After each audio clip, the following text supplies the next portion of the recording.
هكذا أصبح هذا الفحل.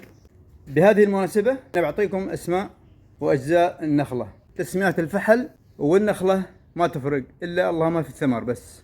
هذا اليدع من أصل الجذع، وهزي إليك بجذع النخلة تساقط عليك رطبا جنيا.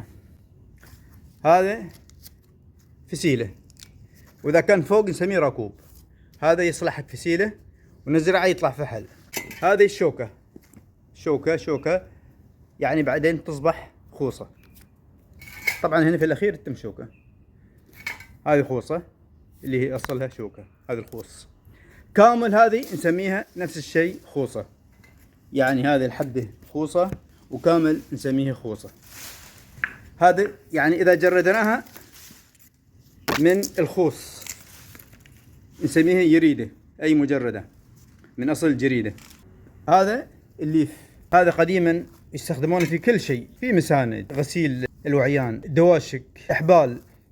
هذا الغلاف يعني غلاف الثمر نسميه شغرافة. الحين سواء رطب يعني طري أو يابس هذا اسمه شغرافة، يعني هاي اسمه شغرافة. هاي العزقة أو عسق.